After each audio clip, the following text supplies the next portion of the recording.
नमस्कार मित्रांनो, आपल्या उद्योग धंदा पैसा या चॅनल मध्ये आपलं स्वागत आहे.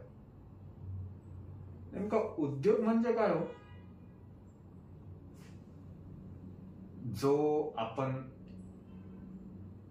लोकांसाठी चालवतो, ज्या माध्यमातून कोणाचं तरी भलं होतं त्याला म्हणतात उद्योग. धंदा म्हणतात जो फक्त पैशासाठी केला जातात ना, तो आहे धंदा. आणि पैसा तर कोणीही कमवतो.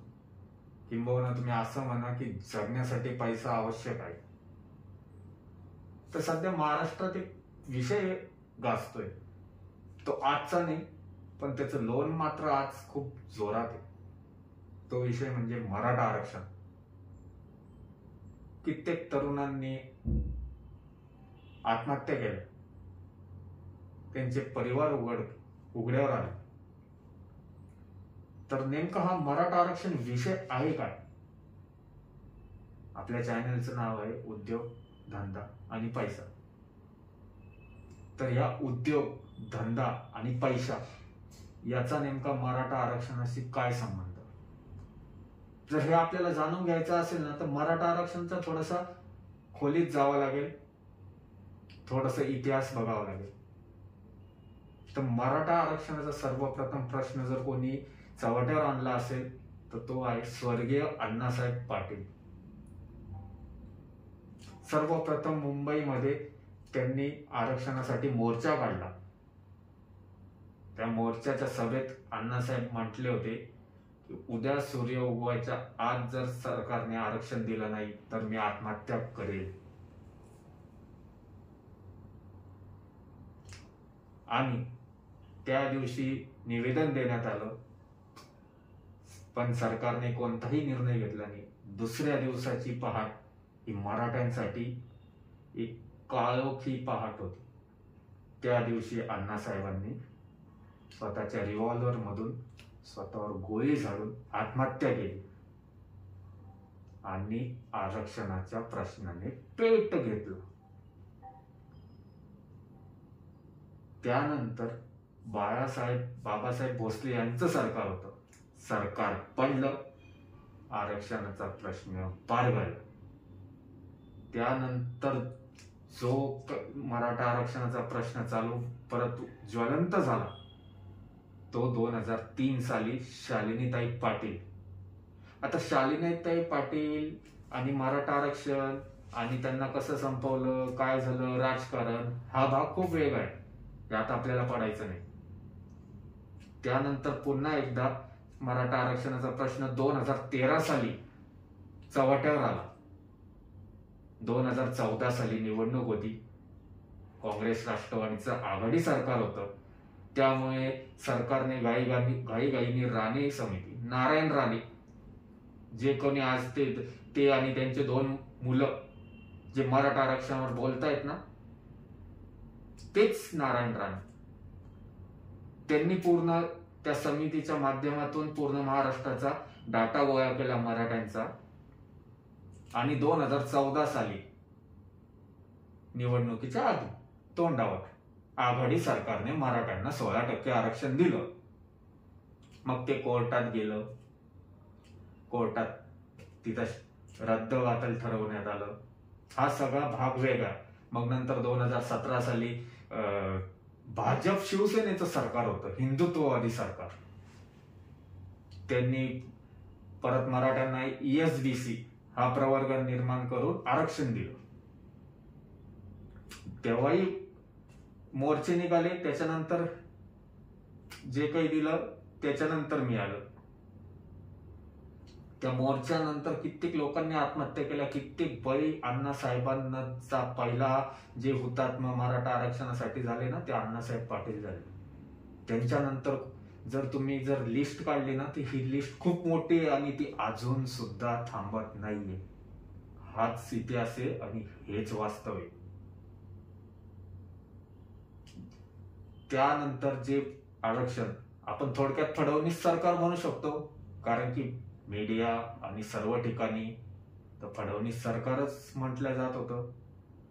ते शिवसेना भाजप सरकार म्हटलं गेलं नाही, ते फडणवीस सरकार म्हटलं गेलं. त्यांनी जो आरक्षण दिलं ते परत आपले ते वेल्डिंगच्या चष्म्यावाले माहिती आहेत ना, त्यांच्या पत्नी, त्यांनी ते कोर्टात चॅलेंज केलं आणि कोर्टाने सुंदर असं कायद्याच्या चौकटीत अडकवून 50% वर आरक्षण देता येत नाही, तो कायदा रद्दबातल ठरवलं. आरक्षणाचा प्रश्न पुन्हा झोपला. आता पुन्हा आरक्षणाचा प्रश्न चालू झाला. केव्हा 2023 साली जालन्यात मनोज जरांगे पाटील हे कोण आहे? तर तुम्हाला आठवतं का, कोपर्डीच्या नराधमांवर कोर्टात हल्ला केला होता? नाही, तुम्ही विसरले असाल, पण माझ्यासारखा जो सामान्य मराठा आहे ना, तो नाही विसरला. जो हल्ला केला होता ना, तो या जरांगे पाटील यांच्या शिवबा संघटनेच्या काही कार्यकर्त्यांनी केला होता. आणि हे तेच जरांगे पाटील आहे, जोपर्यंत त्यांचे कार्यकर्ते सुटून आले नाही तोपर्यंत संभाजीनगर मध्ये एका हॉस्टेलवर राहून त्यांनी 2 वर्ष घरापाचा उमरा ओलांडला नाही. ते सुटून आल्यानंतर जरांगे पाटील घरी गेले आणि आंतरवाली सराटीमध्ये त्यांनी आरक्षणाच्या मागणीसाठी उपोषण चालू केलं. त्या ठिकाणी झाला लाठी हल्ला. हे सगळं तुम्हाला माहिती आहे. पण या माध्यमातून कोणी उद्योग केला?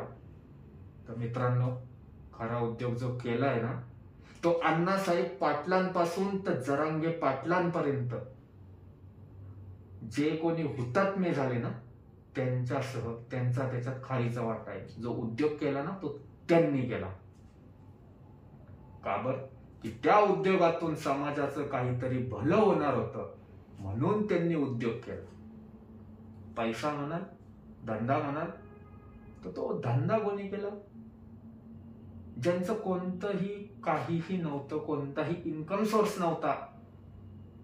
मराठा क्रांती मूक मोर्चा